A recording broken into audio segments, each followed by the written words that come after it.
Vanessa Mitchell, 35, stared at the email from her sister Diana, reading it twice to make sure she understood. After 10 years of estrangement, following their grandmother's inheritance dispute, her family had excluded her from their annual reunion. The pain was familiar but still sharp. They had no idea that after struggling alone, her art career had finally flourished. Now she owned Mitchell Mansion, the ancestral home they could never afford. Before I continue this story, let me know where you're watching from and hit that like and subscribe button if family drama gets your attention. The last happy family reunion Vanessa remembered was 10 years ago, when she was 25. Her grandmother Eleanor was celebrating her 80th birthday at the family lake house, a modest but charming property that had hosted Mitchell gatherings for generations. The scent of pine trees mixed with her mother Martha's famous apple pie created an atmosphere of nostalgia and warmth that summer day. Grandmother Eleanor had always been Vanessa's biggest supporter. While her father Richard constantly pushed her toward the family accounting firm, Eleanor saw something different in her granddaughter. "You have a gift, Vanessa," she would say, examining the sketchbook Vanessa always carried. These hands were meant to create beauty, not balance ledgers. That day at the lake house, while everyone was busy preparing for the party, Eleanor had taken Vanessa aside to the small dock overlooking the water. "I want to show you something," Eleanor said, pulling an envelope from her cardigan pocket. Inside was a brochure for the prestigious Hudson Art Institute in New York. They have a special program for emerging artists. I think you should apply. Vanessa's heart raced as she flipped through the glossy pages. "Grandma, this is my dream school, but Dad would never allow it." Eleanor's eyes, the same deep brown as Vanessa's, narrowed with determination. "Your father means well, but he doesn't understand that not everyone is meant for the same path. Promise me you'll apply." That conversation gave Vanessa the courage to finally stand up to her father. 1 week after the birthday celebration, she laid the application on the dining room table during Sunday dinner. "What is this nonsense?" Richard Mitchell's voice boomed across the table. His thick fingers crumpled the edges of the application. "We have discussed this, Vanessa. You will complete your business degree and join the firm like your brother and sister." Diana, 2 years older than Vanessa, shot her a smug look. She had followed their father's plan perfectly, graduating with honors and already working her way up in the family business. Christopher, their younger brother by 3 years, stared at his plate, avoiding the confrontation as usual. "Richard, perhaps we should listen to what Vanessa wants," Martha said softly, but her suggestion wilted under her husband's glare. "I am applying to art school, Dad," Vanessa stated firmly. "This is my passion and Grandma Eleanor believes in me." Her father's face reddened. "So, that's what this is about. Your grandmother has been filling your head with nonsense again. Art doesn't pay bills, Vanessa. This family has worked too hard building our reputation to have a daughter who wastes her life on finger paintings." The argument escalated until Richard delivered his ultimatum. "If you choose this path, you choose it alone. Don't expect a dime from me." That night, Vanessa called her grandmother in tears. Eleanor's response was immediate. "Apply to the school, my darling. Don't worry about the money. I'll take care of everything." True to her word, when Vanessa received her acceptance letter, Eleanor provided the tuition for her first semester. "This is your future," she told Vanessa. "Follow your heart, and the rest will fall into place." But 3 months later, just as Vanessa was settling into her new life in New York, Eleanor suffered a sudden stroke. Vanessa rushed home for the funeral, grief-stricken and lost without her greatest supporter. The reading of the will brought the final fracture in the family. Eleanor had left Vanessa a substantial inheritance, specifically to fund her education and launch her art career. The rest of the estate was divided among the family, but Richard, Diana, and even Christopher looked at Vanessa as if she had stolen from them. "You manipulated a dying old woman," Diana accused during the tense gathering at the attorney's office. She wasn't thinking clearly after her stroke. The changes to the will were made months before her illness, the attorney, Harold Jenkins, clarified. Mrs. Mitchell was of sound mind and very specific about her wishes. Richard's face had turned to stone. "You turn my mother against her own family. I don't know who you are anymore."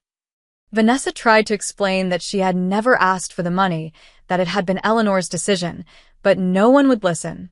When she returned to her childhood home to gather her belongings, her mother couldn't meet her eyes. "Your father needs time," Martha whispered, folding Vanessa's sweaters with trembling hands. "Just give him time." But time only seemed to harden the rift. Vanessa returned to New York alone, heartbroken but determined to honor her grandmother's faith in her. Those first years were brutally difficult. Vanessa found a tiny apartment in Brooklyn that she shared with 2 other students. She worked as a barista in the mornings, a gallery assistant on weekends, and took commissions for portrait sketches whenever she could. Some nights, she was so exhausted she fell asleep with her clothes on, her hands still stained with charcoal or paint. The turning point came during her second year, when renowned artist Catherine Morrison visited the institute. Catherine paused longest in front of Vanessa's work, a series of fragmented family scenes that seemed to break and reassemble across the canvas. "You understand pain," Catherine said, her eyes never leaving the paintings. "And more importantly, you understand how to transform it." Under Catherine's mentorship, Vanessa began to find her voice as an artist. Her work, deeply personal yet universally resonant, gradually attracted attention in small galleries around the city. By the time she graduated, Vanessa had secured representation with a respected gallery in Chelsea. Over the next 7 years, Vanessa built her career painting by painting, exhibition by exhibition. She created works that explored themes of family, belonging, rejection, and redemption. Critics noted the emotional depth in her pieces, the way she captured the complexity of human relationships with both brutality and tenderness. Last year, her collection titled Family Fragments sold out at a major gallery opening. The New York Times review called her a powerful new voice examining the mythology of American family life. Overnight, Vanessa Mitchell became not just financially successful, but critically acclaimed. When she learned that the historic Mitchell mansion in her hometown was for sale, Vanessa recognized the irony immediately. The grand old house had belonged to a distant branch of the family generations ago, before financial troubles forced them to sell. Her father had often driven past it during her childhood, telling stories about their illustrious ancestors who had once lived there. "One day, when the firm grows enough, perhaps we'll bring it back into the family," he would say, though everyone knew it was just a dream. Now, with the proceeds from her last exhibition, Vanessa could make that dream reality, though not in the way her father had imagined.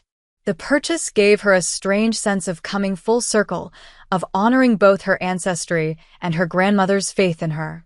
After settling into the mansion, Vanessa found herself thinking about her family more and more. 10 years had passed, and though the annual family reunion had continued without her, she wondered if perhaps enough time had healed the wounds.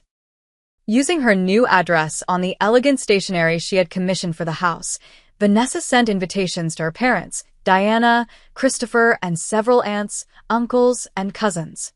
"Please join me for a special gathering at Mitchell Mansion," she wrote. "I would be honored to host this year's family reunion and reconnect after too much time apart." As she dropped the invitations in the mail, Vanessa felt a flutter of hope. Perhaps now, with the evidence of her success surrounding them, her family would finally understand that her path, though different, had been the right one for her. Perhaps now they could rebuild what had been broken. 2 weeks passed with no responses to her invitations. Vanessa checked her mailbox daily, hoping for at least one RSVP, even a rejection.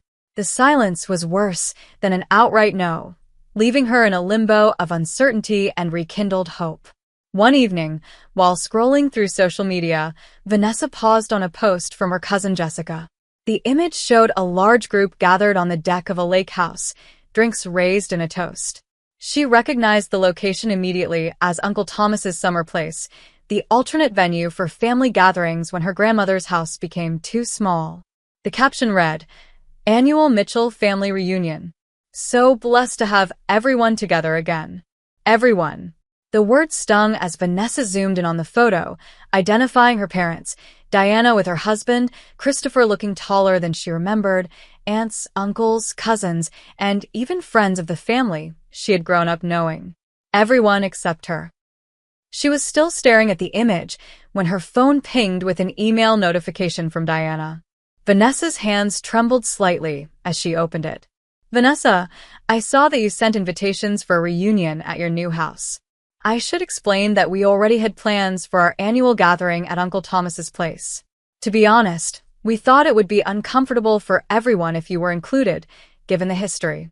Also, buying Mitchell Mansion seems obviously like you're trying to show off your success or make some kind of point. We would appreciate it if you would respect our family traditions and privacy going forward. Diana." The email brought back the memory of her last day in the family home with painful clarity. Her father standing in the foyer, his face rigid with anger as she carried her suitcases down the stairs. "As far as I'm concerned, you are dead to me," he had said, his voice eerily calm. "You chose money over family loyalty. That's not what Mitchells do." Her mother had stood behind him, tears streaming down her face, but she said nothing to defend her daughter. Diana had passed by on her way to the kitchen, whispering, "How could you?" as if Vanessa had committed some unforgivable crime. Christopher had been the worst, though. He had watched from the top of the stairs, his face a mask of confusion and hurt, but he had remained silent, neither condemning nor supporting her. Now, reading Diana's email, Vanessa felt physically ill. The room seemed to spin slightly, and she had to put down her phone and bend forward, taking deep breaths to combat the wave of nausea. After 10 years, nothing had changed. They still saw her as the villain in their family story. The doorbell rang, startling her from her spiral of painful memories. Rachel Turner, her best friend since art school, stood on the porch with a bottle of wine and a sympathetic smile. "I was in the neighborhood for a client meeting and thought I'd surprise you," Rachel said, then frowned as she took in Vanessa's pale face. "What's wrong? You look like you've seen a ghost." The tears Vanessa had been holding back broke free as she showed Rachel the email and the social media post. Rachel guided her to the living room sofa, opened the wine, and poured generous glasses for both of them. "They're still punishing you," Rachel said after reading Diana's message. "And they're doing it because they can't handle that you succeeded without them." "Maybe buying this house was a mistake," Vanessa admitted, looking around at the high ceilings and original moldings she had fallen in love with. "Was I trying to prove something? To rub my success in their faces?"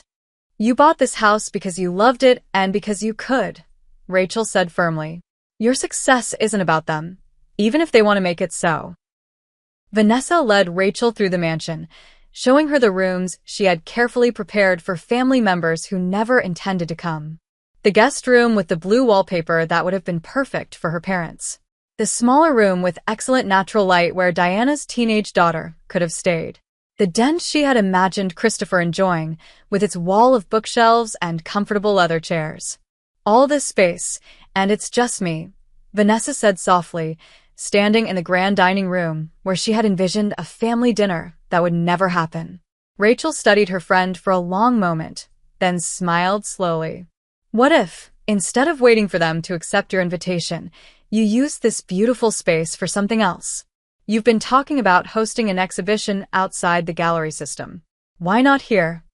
The suggestion sparked something in Vanessa. "A home exhibition in the Mitchell Mansion, but completely on my terms." "Exactly," Rachel nodded enthusiastically. "You don't need their approval to create your own celebration." That night, after Rachel left, Vanessa sat in the study that had once belonged to some distant Mitchell patriarch. She reread Diana's email, noting the dismissive tone, the assumption that she was showing off, the complete lack of interest in reconnecting. For a moment, she considered writing a response filled with all the hurt and anger of the past decade, but something stopped her. There was more to this story than she knew.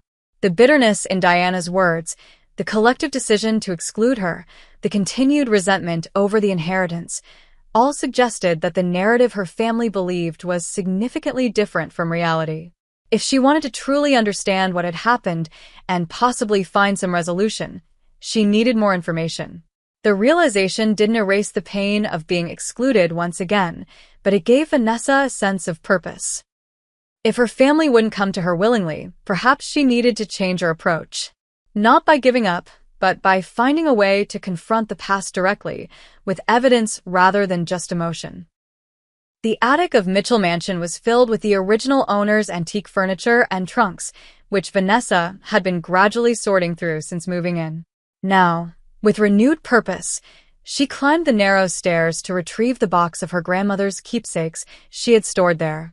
Eleanor's possessions had been divided according to her will, but many personal items had been deemed of no value by the family and were set to be donated. Vanessa had rescued these treasures, unable to bear the thought of her grandmother's memories being dispersed among strangers. Among the items was a small wooden box with Eleanor's monogram inlaid in mother of pearl. Vanessa had tried to open it when she first received it, but the tiny lock had held fast, and she hadn't wanted to damage the beautiful craftsmanship. Now, she examined it more closely, noticing a small key taped to the bottom that she had somehow missed before. With trembling fingers, Vanessa inserted the key and turned it. The lock clicked open, revealing a collection of letters, legal documents, and a small leather journal. She carried everything downstairs to the study and began to read. The journal entries dated back several years, documenting Eleanor's thoughts about the family business and her concerns about Richard's management style. Vanessa was shocked to read her grandmother's assessment of her father's financial decisions. Richard continues to expand too quickly, one entry read. I've advised caution, but he dismisses my concerns as old-fashioned thinking. The Mitchell firm has survived for 3 generations by being conservative with investments, but Richard seems determined to make his mark with risky ventures. Another entry, dated just before Vanessa had announced her intention to attend art school, was even more revealing. Richard came to me today about changing my will. He wants everything to go to the business, claiming it's what William would have wanted. But my late husband knew the value of diversification better than anyone. I won't allow our entire legacy to be gambled on Richard's ambitious expansion plans. The most painful discovery was a letter Eleanor had written specifically addressing the changes to her will, apparently meant to be read after her death. To my dear family, I have made the decision to set aside a portion of my estate specifically for Vanessa's education and career in the arts. This is not a reflection of greater affection for her, but recognition of her unique path. Richard, Diana, and Christopher have the security of the family business, while Vanessa has chosen a more uncertain road that nonetheless honors the creative spirit that has always been part of the Mitchell legacy. My father was an architectural designer before the Depression forced him into more practical work, a dream deferred that I do not wish to see repeated in my granddaughter. Please respect that this decision was made with love for all of you and with clear mind and spirit. The letter had never been shared with the family. Instead, Vanessa realized they had been allowed to believe she had somehow manipulated her grandmother, poisoning their perception of her for a decade. Among the documents was correspondence between Eleanor and attorney Harold Jenkins discussing Richard's financial requests and her concerns about the stability of the family firm even then. One note from Harold warned, if current trajectories continue, the business may face significant challenges within 5 to 7 years. Vanessa sat back in the leather chair, stunned by these revelations. Her grandmother had foreseen both her need for independent support and her father's potential business troubles years ago. The inheritance hadn't been favoritism, but a calculated decision to ensure at least one branch of the family would remain financially stable if Richard's risky business strategies failed. The next morning, Vanessa called Harold Jenkins, who was surprised but pleased to hear from her. Vanessa Mitchell, it's been quite some time. How can I assist you? I found some documents of my grandmother's, Vanessa explained. They suggest she was concerned about my father's business decisions, and that's partly why she structured her will as she did. Harold was silent for a moment. I'm limited in what I can discuss due to attorney-client privilege, even after your grandmother's passing. However, I can confirm that your father contested the will vigorously, claiming undue influence on your part. The court found no evidence to support his claims, which is why the inheritance was distributed according to your grandmother's wishes. Did you ever share her letter explaining her decisions with my family? Vanessa asked. I attempted to, Harold replied carefully. Your father refused to read it, and your mother deferred to his wishes, as did your siblings. I have it on file, if you'd like a copy. After speaking with Harold, Vanessa spent the afternoon researching her family online. LinkedIn revealed that her father had left the Mitchell accounting firm 3 years ago, with no explanation for the career change. Diana's profile listed her as working for a different company entirely, a mid-sized accounting firm in a neighboring city. The family business was not mentioned anywhere. A quick search of real estate listings confirmed her growing suspicion. The Mitchell family home, where she had grown up, was on the market, listed as price reduced, suggesting it had been for sale for some time, without success. Christopher's social media, normally filled with positive updates about work and friends, had shifted in tone over the past year. His latest post read, "Sometimes a fresh start is the only way forward. Letting go of the past to embrace new possibilities." As Vanessa pondered these discoveries, her email notification chimed. Diana again, but with a completely different tone from her previous message. Vanessa, I've been thinking about our family situation, and I believe it might be beneficial for us to meet and discuss some financial matters that affect all of us. Perhaps we could have coffee next week? Let me know if you're available. Diana. The transparency of the request was almost insulting. After a decade of silence and exclusion, now that the family appeared to be in financial trouble, Diana suddenly wanted to discuss financial matters. There was no apology, no acknowledgement of the hurt they had caused, just a thinly veiled attempt to access the wealth they had resented her for receiving. Vanessa forwarded the email to Catherine Morrison, her mentor, who had become a close friend over the years. Catherine's response was immediate and direct. Classic toxic family dynamics. They rejected you when you needed them, and now they want to benefit from your success without admitting they were wrong. Whatever you decide, protect yourself first. The pain of this realization cut deeper than the reunion exclusion. Her family saw her not as a person to reconnect with, but as a potential solution to their problems. They valued what she could give them, not who she was or what she had accomplished. That night, Vanessa sat alone in her grandmother's former bedroom, which she had converted into her home studio. The walls were lined with her paintings, a visual journey of her evolution as an artist. She studied them, seeing in each one elements of her struggle to understand her family's rejection and her own identity apart from them. A plan began to form in her mind. If her family wanted to approach her for financial reasons, she would meet them on her terms, with the full truth laid bare. No more hoping for a natural reconciliation, no more waiting for them to recognize her value. It was time to confront the past with all the evidence she now possessed, and force them to see not only her success, but the reality of what had truly happened 10 years ago. Over the next week, Vanessa transformed Mitchell Mansion into a strategic setting for family confrontation. She selected key pieces from her art collection and arranged them throughout the first floor, creating a visual timeline of her career achievements. In the grand foyer hung her first sold painting, a small but powerful piece that had earned her recognition at a student exhibition. The living room featured works from her breakthrough series that had established her reputation in the New York art scene. The dining room showcased her most recent pieces, the ones that had finally brought financial success and critical acclaim. In the study, Vanessa carefully arranged her grandmother's letters, journal entries, and legal documents on the antique desk. She made copies of everything, organizing them chronologically to tell the story her family had refused to hear 10 years ago.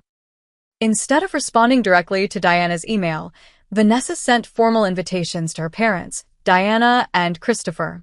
The elegant cards read, "Your presence is requested at Mitchell Mansion to discuss an important family matter regarding grandmother Eleanor's estate.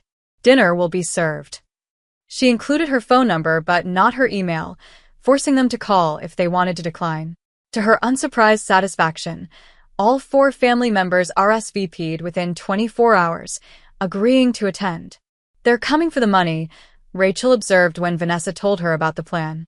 "Are you sure you're ready to face them all at once?" "I've been preparing for this moment for 10 years, Vanessa replied. "I just didn't know it." The day before the gathering, Catherine Morrison arrived to provide moral support and help Vanessa rehearse what she wanted to say. "Remember, you control this narrative now," Catherine advised as they walked through the arranged rooms. "They'll try to make you feel guilty, to diminish your success, to reassert the family hierarchy with your father at the top. Don't let them."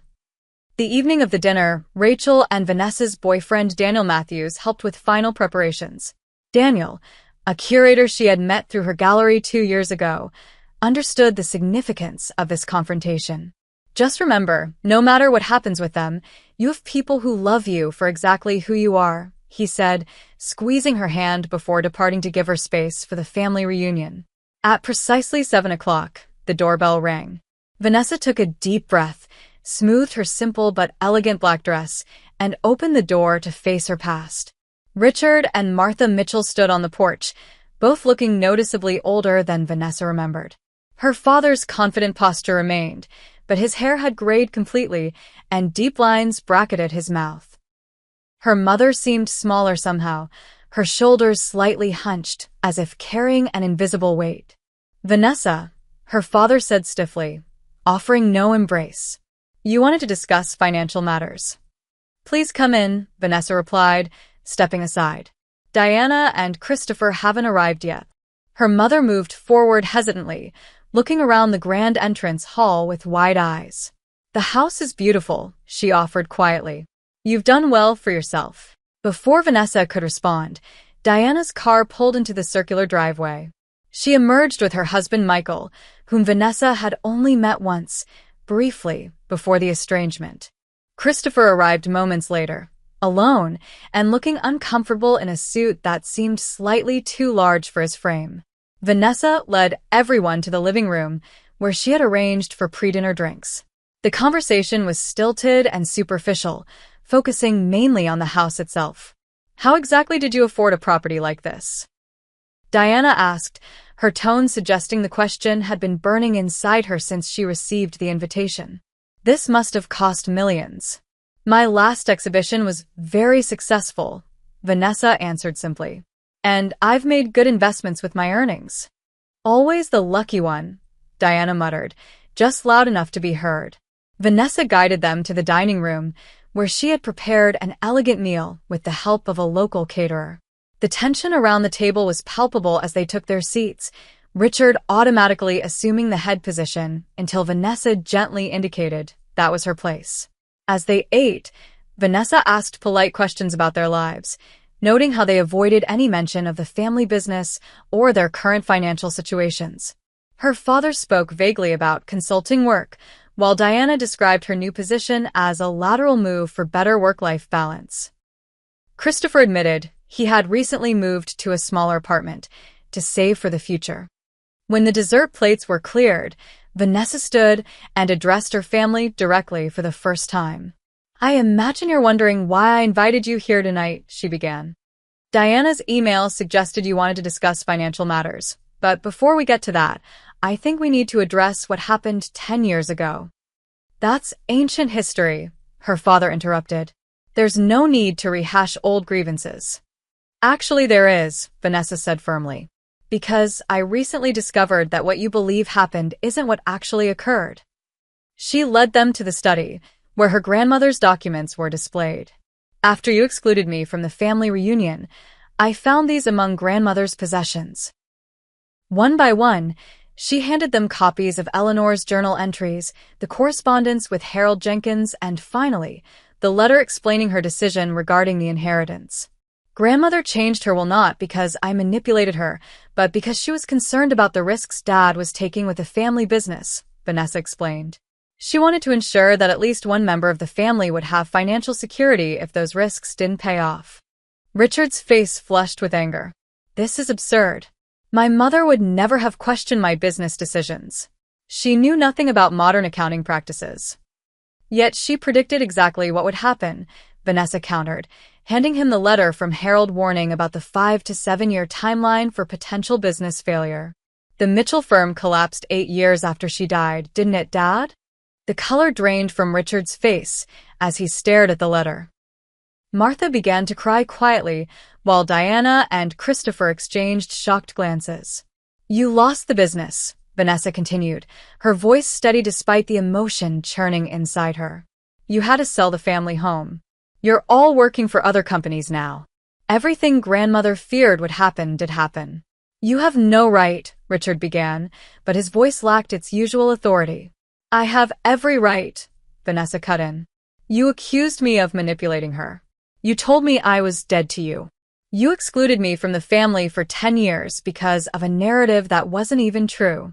Diana stood up, her hands shaking slightly. Is this real? She asked, holding up Eleanor's letter. Did Grandma really write this? Harold Jenkins still has the original on file, Vanessa confirmed. He tried to share it with you after the will reading, but Dad refused to look at it. Christopher, who had been silent until now, finally spoke. I suspected something like this, he said quietly. The timing of the business trouble starting right after Grandma died, the way Dad became so controlling about family information. But I was afraid to say anything. Martha wiped her tears and looked directly at Vanessa for the first time. We should have questioned more, she admitted. We should have listened to you. Richard made one last attempt to regain control of the narrative. Whatever your grandmother's reasons, the fact remains that you abandoned the family business when we needed all hands on deck. If you had stayed, things might have turned out differently. No, Dad, Vanessa said gently but firmly. I wasn't responsible for saving a business I never wanted to join. Grandmother knew that forcing me into accounting would have been wrong for everyone. She gave me the chance to follow my own path, which is exactly what I did. Diana approached Vanessa, tears in her eyes. I believed Dad when he said you had manipulated Grandma. I was so angry at you for getting what seemed like special treatment. I never considered there might be another explanation. We all failed you, Christopher added, his voice thick with emotion. We chose to believe what was easier for us, not what might have been true. Richard remained rigid in his chair, but Martha moved to stand beside Vanessa. The business started failing about 3 years after Eleanor died, she explained softly. Richard made some investments that didn't work out, then borrowed heavily to try to recover the losses. By the time we admitted there was a problem, it was too late to save the firm. We had to sell the house last year, Christopher continued. Dad and Mom are renting now. Diana and Michael downsized too. We're all starting over, in a way. Vanessa absorbed this information, seeing her family clearly for perhaps the first time. They weren't villains in her story, just flawed people who had made mistakes and were now suffering the consequences. But their treatment of her had still caused real damage that couldn't be erased with a single evening of revelations. I want to be clear about something, she said, looking at each family member in turn. I didn't invite you here to gloat about my success or your failures. I invited you because for 10 years, I've carried the pain of being cast out of this family based on a lie. If we're going to have any relationship moving forward, it needs to be built on truth and respect, not the dynamics that broke us apart before. Richard finally stood, his composure cracking. What do you want from us, Vanessa? An apology? Fine. I'm sorry we didn't read your grandmother's letter. I'm sorry I was wrong about the business. Is that what you needed to hear? What I need, Vanessa replied calmly, is for you to see me, truly see me, for the first time in my adult life. Not as a disobedient daughter or a threat to your authority, but as a woman who made her own way and honored her grandmother's faith in her. The silence that followed was profound, broken only when Diana stepped forward and embraced Vanessa for the first time in a decade. I see you, she whispered, and I'm so sorry for everything. With the initial confrontation behind them, Vanessa guided her family into a new phase of the evening. The heavy atmosphere gradually lifted as she invited them to tour the mansion and view her artwork properly. This collection represents my journey over the past decade, she explained, leading them through the gallery she had created. Each piece tells part of my story. Diana paused in front of a particularly striking canvas that depicted a woman standing alone on a beach, waves crashing around her feet, her face turned toward a distant horizon. This one is incredible, she said softly. I can feel her determination. That was from my 3rd solo exhibition, Vanessa explained. It sold to a private collector for $20,000, which felt like a fortune at the time. And now? Christopher asked, genuinely curious. My newest pieces start at 6 figures, Vanessa replied without a hint of boasting. The art market can be fickle, but right now, my work is in high demand. She noticed her father lingering in front of a painting she had created during her darkest period, shortly after the estrangement. It showed a family dinner table with one empty chair, the absent person represented only by elongated shadows stretching across the scene. You were always talented, Richard admitted reluctantly. I just never believed you could make a living from it. Few people do succeed in fine arts, Vanessa acknowledged. I was fortunate to find the right mentors and opportunities. But I also worked incredibly hard, often holding 3 jobs while building my portfolio. As they continued the tour, Martha grew more animated, asking questions about Vanessa's techniques and inspirations. I never really looked at your early drawings, she confessed. I was so focused on keeping peace in the family that I missed seeing your gift developing. When they reached Vanessa's studio, with its spectacular views of the property's gardens, Christopher whistled in appreciation. This is the life Grandma Eleanor envisioned for you, isn't it? She would have loved seeing you here. I think of her every day, Vanessa agreed. Especially in this house, which feels connected to our family history in ways I'm still discovering. They returned to the living room, where the conversation inevitably turned to their current financial situations. Diana was the first to broach the subject directly.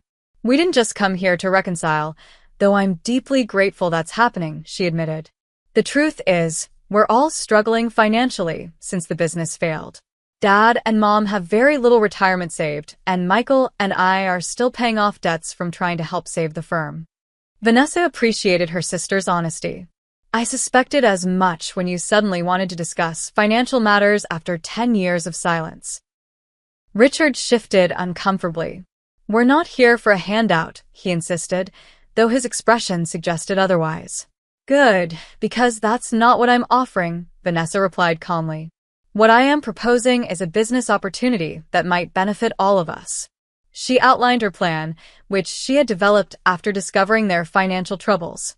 I've been considering opening a gallery space here in town, focusing on emerging artists from the region.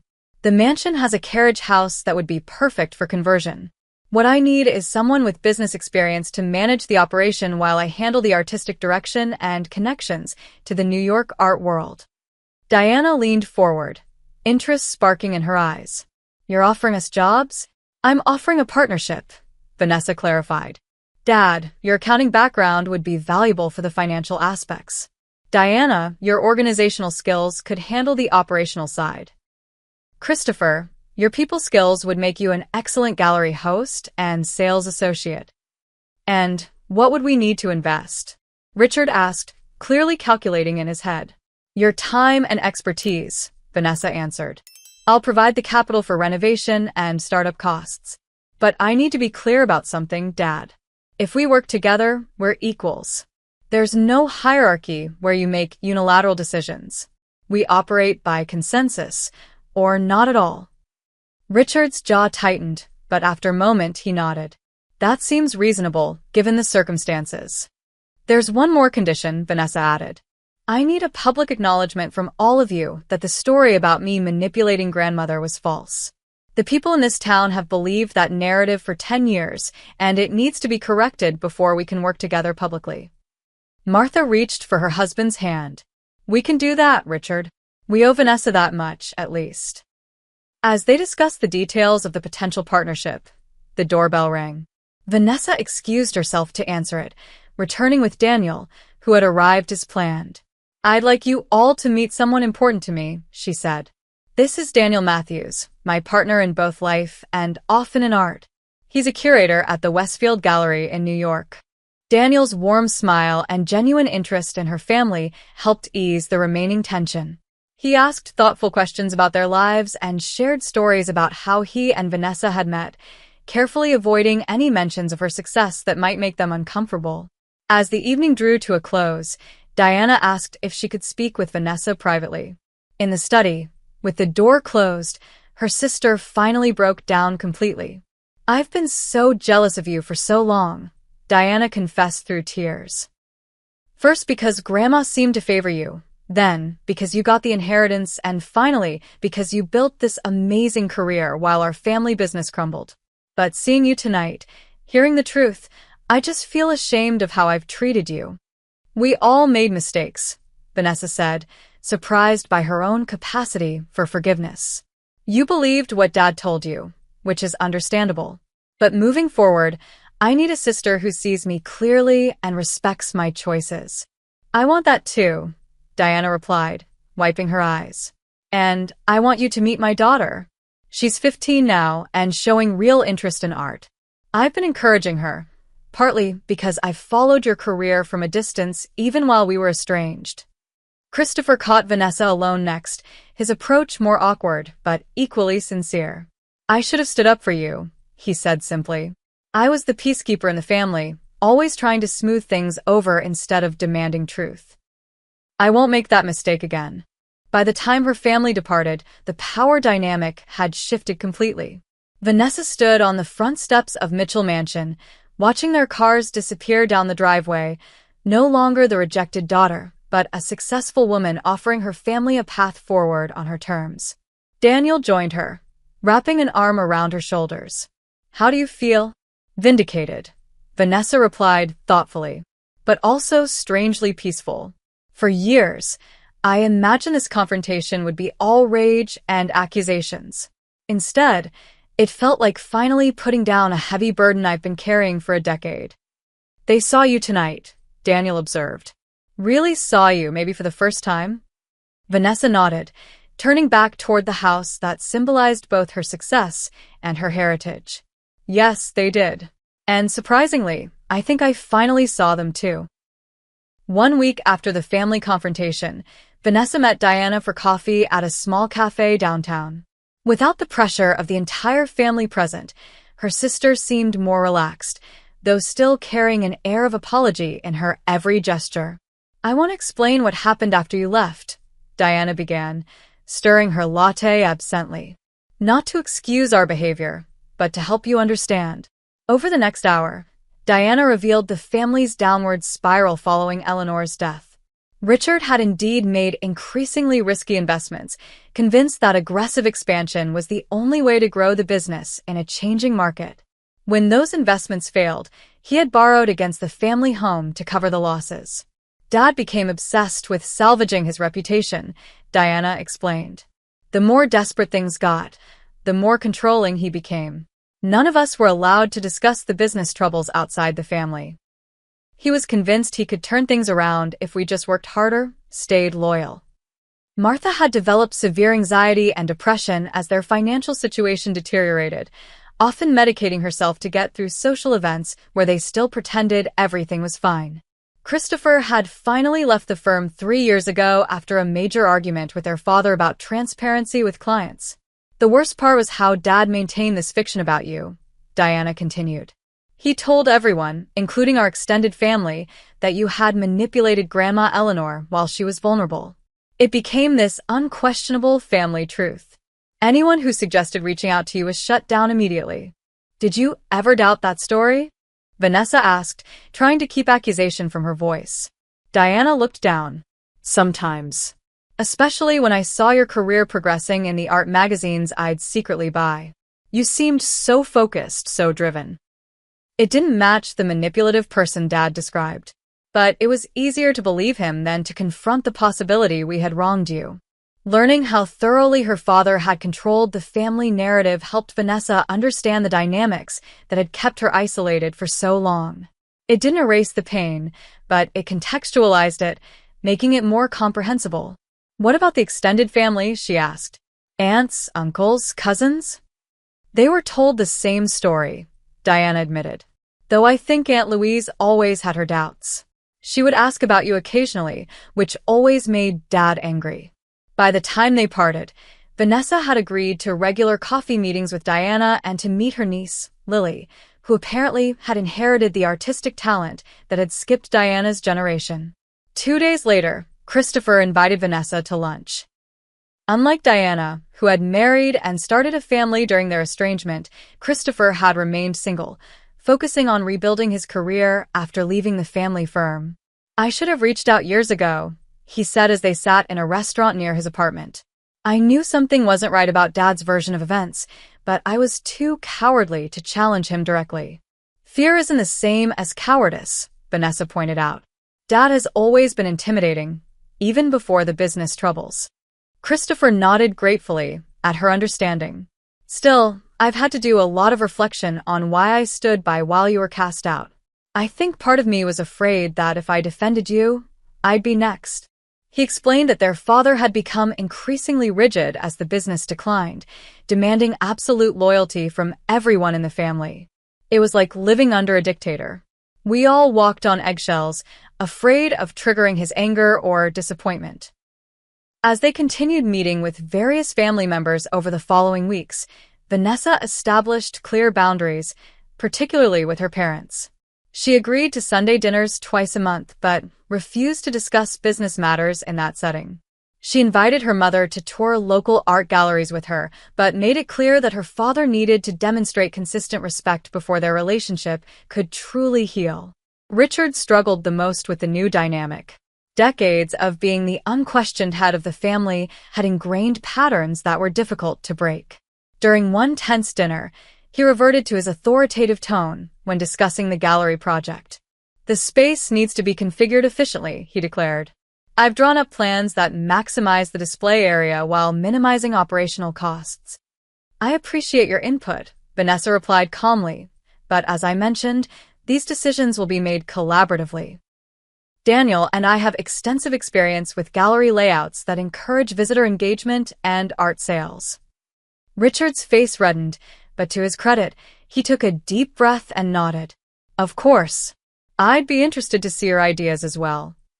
These small moments of adjustment accumulated gradually, reshaping their interactions into something more balanced and healthy. Vanessa found herself reflecting often on how the 10-year absence had changed not just her family, but herself as well. One evening, while Daniel was away at an exhibition opening in Boston, Vanessa walked through the mansion alone, considering how differently her life might have unfolded without the estrangement. Would she have pushed herself so hard to succeed if she hadn't been determined to prove her father wrong? Would her art have developed the emotional depth that critics now praised if she hadn't experienced such profound rejection? The pain had shaped her. There was no denying that. It had forced her to discover her own strength, to build connections outside her family, to define success on her own terms. While she would never be grateful for the hurt, she could acknowledge that it had contributed to the woman she had become. She called Catherine that night to share these reflections. "Am I forgiving them too easily?" she asked her mentor. "Sometimes I worry I'm falling back into old patterns, seeking their approval." "There's a difference between forgiveness and foolishness," Catherine replied. "You're maintaining your boundaries while allowing for the possibility of healing. That's wisdom, not weakness. Just remember that reconciliation is a process, not an event. Trust needs to be rebuilt slowly." Daniel returned the following day, bringing with him a fresh perspective as someone who had grown up in a relatively healthy family environment. "What strikes me about your family," he observed as they prepared dinner together, "is how isolation magnified their problems. Your father created this closed system where his version of reality couldn't be challenged. Opening that system up might be the best thing for all of you." Vanessa considered this insight as she planned the next phase of her relationship with her family. If they were going to build something new together, it needed to be based on transparency and open communication, the very qualities that had been missing before. She decided to dedicate a wing of the mansion to community art education, creating a space where local children and adults could take classes and participate in workshops. This public-facing project would prevent the family from slipping back into secretive patterns and would honor Eleanor's belief in making art accessible to everyone. When she proposed this addition to the gallery plan, even Richard expressed genuine enthusiasm. "Your grandmother would have loved this," he admitted. "She always said art should belong to everyone, not just those who could afford to buy it." As spring arrived, bringing new life to the mansion's gardens, Vanessa found herself increasingly able to release the anger she had carried for so long. It hadn't disappeared completely. sometimes flaring when a particular memory surfaced, but it no longer defined her relationship with her family. Christopher called one evening, his voice excited. "I've been thinking about the education program you proposed. What if we established a scholarship fund in Grandma Eleanor's name for local students who want to pursue arts education but lack the resources?" "That's a wonderful idea," Vanessa replied, touched by how perfectly it honored their grandmother's legacy. "We could fund it partially through gallery proceeds." The conversation left her feeling lighter, as if another piece of the past had been transformed into something healing rather than harmful. She wasn't naive enough to believe that all their problems were solved or that her father had completely changed his controlling nature, but she could see a path forward that included her family without sacrificing her autonomy or self-respect. That night, she wrote a letter to her younger self, the frightened, hurt young woman who had left home with only her grandmother's inheritance and her own determination. She wrote about the struggles and triumphs ahead, about the family that would eventually find their way back to her, and about the strength she would discover within herself. She never intended to send the letter, of course, but the act of writing it helped her connect her past and present selves, acknowledging both the pain and the growth of the intervening years. "You were right to follow your own path," she wrote in conclusion. "And Grandma Eleanor was right to believe in you. The journey hasn't been easy, but it has been yours, and that has made all the difference." 6 months after the confrontation that had reunited the Mitchell family, Vanessa hosted a small dinner party at the mansion. Unlike the tense gathering that had sparked their reconciliation, this evening felt relaxed and genuine. Diana and her husband Michael brought their daughter Lily, who had recently begun taking art lessons from Vanessa on Saturday mornings. Christopher came with his new girlfriend Sarah, whom he had met through the community art program at the mansion. As they gathered around the dining table, the conversation flowed naturally, touching on Lily's progress with watercolors, Christopher's growing confidence in managing the gallery's client relationships, and Diana's ideas for expanding their reach through local partnerships. "I found some of my old sketchbooks in Mom and Dad's storage unit," Diana mentioned as they enjoyed dessert. "I was terrible, but Lily wanted to see them. She said they gave her hope that improvement is possible." Everyone laughed, including Diana, the self-deprecating humor a sign of how far they had come from the defensive posturing of the past. "Speaking of improvement," Christopher added, "the gallery had its best month yet. That series by the local photographer sold completely, and 3 of our emerging artists have been invited to show at the regional exhibition." Vanessa smiled, genuinely pleased by the success of the project they had built together.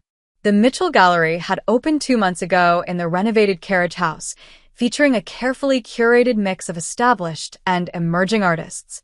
The education center occupied the west wing of the mansion, already filled with students of all ages discovering their creative potential. "Aunt Vanessa, can I show Sarah my new painting before dessert?" Lily asked, practically bouncing in her seat with excitement. "Of course," Vanessa replied, touched by the easy way her niece had adopted her as a beloved aunt, bridging the years of separation as only a child could. As Lily led Sarah upstairs to the studio, Diana leaned closer to Vanessa. "I never thanked you properly for offering to teach her. She talks about nothing else all week." "She has real talent," Vanessa said sincerely. "The kind Grandma Eleanor would have recognized immediately." Michael, who had been quiet for much of the evening, spoke up. "Diana and I have been discussing the idea of establishing that scholarship in Eleanor's name. We'd like to contribute a portion of our income to help fund it, now that we're back on solid financial ground." The gesture moved Vanessa deeply. Her family wasn't just accepting her path now, they were actively supporting similar opportunities for others. It represented a fundamental shift in values that she hadn't dared hope for. "That would be wonderful," she replied. "Christopher and I have been working on the framework for the scholarship program. We're hoping to offer the first award next fall." Christopher nodded enthusiastically. Sarah's been incredible with the administrative side. Her background in education nonprofit work has been invaluable. Later, as they gathered in the living room for coffee, Vanessa reflected on how naturally they had found new ways to relate to each other as adults, building relationships based on mutual respect rather than obligation or hierarchy. Her parents had chosen not to attend this particular dinner, which was its own kind of progress, a recognition that the siblings needed space to develop their connections independently. Richard and Martha were slowly finding their places in this new family configuration. Richard had surprised everyone by excelling in the business side of the gallery, his financial acumen proving valuable once separated from his controlling tendencies. Martha had discovered a passion for the educational programs, often assisting with the children's classes and finding her voice in the process. The road hadn't been perfectly smooth. There had been difficult conversations, moments of backsliding into old patterns, painful memories that needed to be acknowledged rather than buried. But with each honest exchange, each boundary respected, each shared success, the wounds of the past continued to heal. After her guests departed, Vanessa stood in the mansion's front hall, looking up at the portrait of Eleanor she had commissioned and hung in place of honor. The artist had captured her grandmother's wisdom and gentle determination perfectly, qualities Vanessa had come to recognize in herself as well. "You were right all along," she whispered to the portrait. "About the business, about my art, about what I needed to become who I am." In her grandmother's foresight, Vanessa had found not just financial security, but also the strength to forge her own path. Eleanor had given her the means to succeed, but Vanessa had done the difficult work herself, building a career and a life she could be proud of. Now, in a twist she could never have predicted, she was using that success to help heal her family and create opportunities for others. The Mitchell mansion had become not a symbol of revenge or superiority, as her family had initially feared, but a place of creation, education, and reconciliation. As she prepared for bed, Vanessa thought about how different her life was now compared to a year ago when she had discovered her exclusion from the family reunion. The pain of that rejection had led to a confrontation that ultimately broke through decades of dysfunction, allowing something healthier to grow in its place. Family, she had learned, could be rebuilt, reformed, and redefined. It required honesty, boundaries, and the courage to face difficult truths, but the reward was relationships based on choice rather than obligation, on mutual respect rather than control. In the morning, she would meet with Richard to discuss the gallery's financial projections, then join Martha and Diana for lunch to plan Lily's birthday celebration. Christopher would stop by in the afternoon to review applications for the gallery's next exhibition. Her chosen family would be there too, Rachel coming to share ideas for a collaborative project, Catherine calling to check on her latest work, Daniel returning from his business trip with stories and suggestions. The life she had built was rich with meaningful connections, purposeful work, and the freedom to define success on her own terms. It wasn't perfect, but it was authentically hers, shaped by both struggle and triumph. What do you think about Vanessa's journey? Have you ever had to establish boundaries with family members to protect your own path? Share your thoughts in the comments below. If this story resonated with you, please like, subscribe, and share with someone who might need to hear that standing up for yourself can lead to healing. Thank you for joining me on this emotional journey, and remember that sometimes the most difficult challenges lead to our greatest growth.